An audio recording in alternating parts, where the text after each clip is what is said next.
ഈ അടുത്തായി ദിനം പ്രതി നമ്മൾ കേട്ടുകൊണ്ടിരിക്കുന്നത് മനസ്സിനെ വല്ലാതെ വേദനിപ്പിക്കുന്ന ചില വാർത്തകളാണ്. എന്നാൽ സ്വന്തം കുഞ്ഞിനെ കൊന്നുകളഞ്ഞ അമ്മ കൊല്ലം കുണ്ടറ സ്വദേശിനിയായ ദിവ്യ ജോണിയെക്കുറിച്ച് നമ്മൾ ആദ്യം അറിഞ്ഞത് ഇങ്ങനെയായിരുന്നു.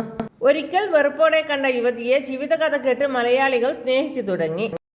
പ്രസവാനന്തരം സ്ത്രീകൾക്ക് സംഭവിക്കാൻ സാധ്യതയുള്ള പോസ്റ്റ്മോർട്ടം ഡിപ്രഷൻ എന്ന മാനസികാവസ്ഥയിലാണ് 3.5 മാസം പ്രായമുള്ള കുഞ്ഞിനെ ദിവ്യ ഇല്ലാതെയാക്കിയത്.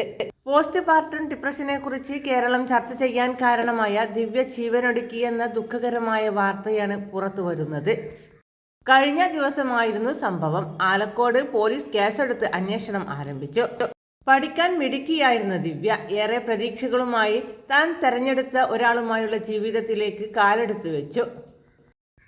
എന്നാൽ പ്രതീക്ഷകൾക്കൊത്തുള്ള ജീവിതമായിരുന്നില്ല ദിവ്യയെ കാത്തിരുന്നത്. വൈകാരികമായ ഒറ്റപ്പെടൽ, ഗർഭിണിയായപ്പോഴും ഒരു പെൺകുഞ്ഞിന് ജന്മം നൽകിയപ്പോഴും വീണ്ടും ജീവിതത്തെ പ്രതീക്ഷാപൂർവ്വം കാത്തിരുന്നു. എന്നാൽ സിസേറിയന്റെ വേദനയോടെ ഭർതൃഗൃഹത്തിലേക്ക് എത്തിയപ്പോൾ എതിരേറ്റത് വീണ്ടും പഴയ അവഗണന തന്നെ. ശാരീരികവും മാനസികവുമായ വേദനകളും അതിനോട് ചുറ്റുപാടുകളിൽ നിന്നുണ്ടാകുന്ന തുടർച്ചയായ അവഗണനയും ദിവ്യയെ പതിയെ മനോരോഗിയാക്കി മാറ്റി. ജീവിതത്തോടുള്ള നിരാശയും അമർഷവും ആരോടാണ് കാണിക്കേണ്ടത് എന്നോ എവിടെയാണ് തീർക്കേണ്ടത് എന്നോ പോലും തിരിച്ചറിയാൻ കഴിയാത്ത അവസ്ഥ.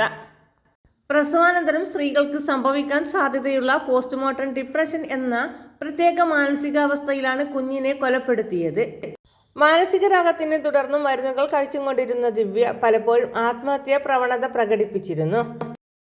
കണ്ണൂർ ആലക്കോട്ടെ ഭർതൃവീട്ടിൽ സന്തോഷത്തോടെ കഴിഞ്ഞിരുന്ന യുവതി ജീവനൊടുക്കിയതായിരുന്നു. എന്നാണ് ഇതിന് കാരണം എന്ന് വ്യക്തമായിട്ടില്ല. കൂടുതൽ വാർത്തകൾക്കും വിശേഷങ്ങൾക്കുമായി നമ്മുടെ ചാനൽ സബ്സ്ക്രൈബ് ചെയ്യാൻ മറക്കല്ലേ.